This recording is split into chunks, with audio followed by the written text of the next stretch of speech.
If I had to pick one movie from when I was a kid that was more anticipated than anything else, a movie that defined what it meant to be a child at that period of time, it would be Tim Burton's 1989 movie, Batman. Everyone in the world got excited for this movie. You saw that Bat logo everywhere.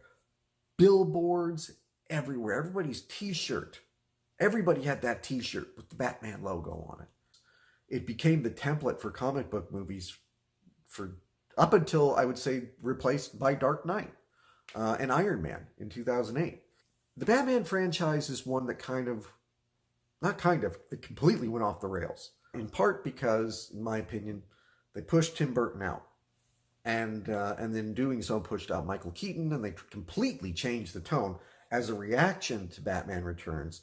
And they made Batman Forever this neon-colored nightmare, and then even more so in Batman and Robin. They completely destroyed not only the Batman franchise, but they kind of destroyed superhero movies for a while. So I would like to really quick take a quick look at the Batman franchise that could have been under Tim Burton. This is just what I kind of fantasize about now.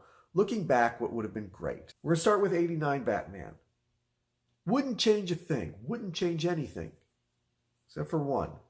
We're going to take Billy D. Williams out of the role of Harvey Dent. And we're going to drop in Christopher Walken as Harvey Dent. Billy D. Williams, I love Billy D., but everybody says, well, he would have eventually become a great Two-Face. No, not really. I can't see him playing Two-Face. He oozes just this cool, laid-back vibe. I just don't see him with a burned face being a big bad supervillain. Tommy Lee Jones was terrible as Harvey Dent, so we're keeping him out. And you say Christopher Walken already played Max Schreck in Batman Returns. Aha.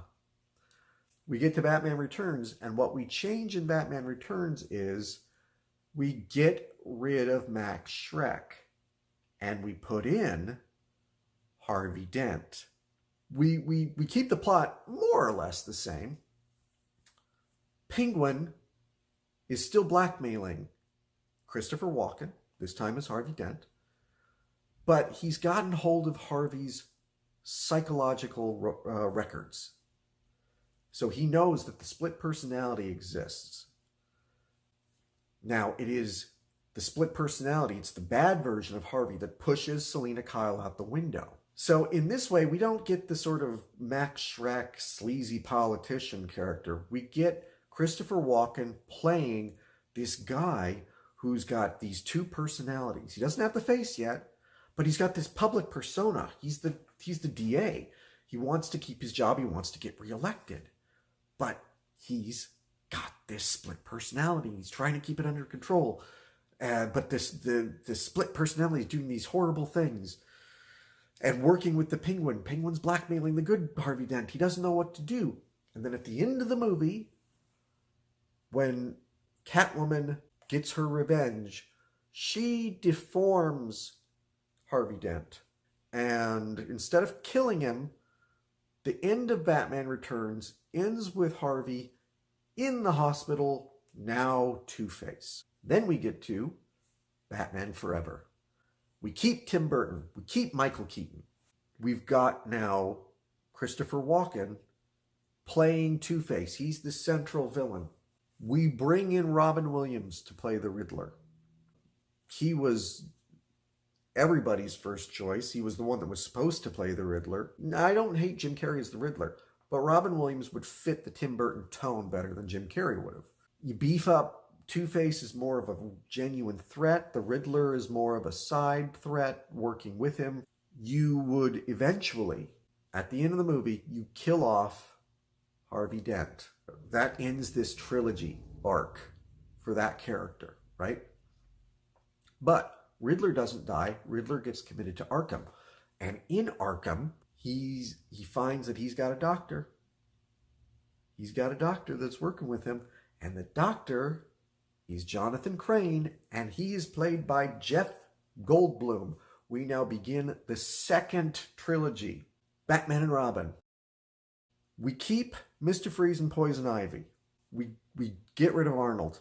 We put in Patrick Stewart. Yes, Captain Picard is going to play Mr. Freeze in this darker movie, again directed by Tim Burton, again starring Michael Keaton. We can keep Uma Thurman as Poison Ivy. Just don't have her play it as campy and stupid. No Bane in this movie. You have Robin in it, introduced in Batman Forever. We could keep Chris O'Donnell. I don't really have a strong sense of who should have played Robin. DiCaprio, I know, was up for the role. He would have been good. He was younger, could have maybe grown into the role.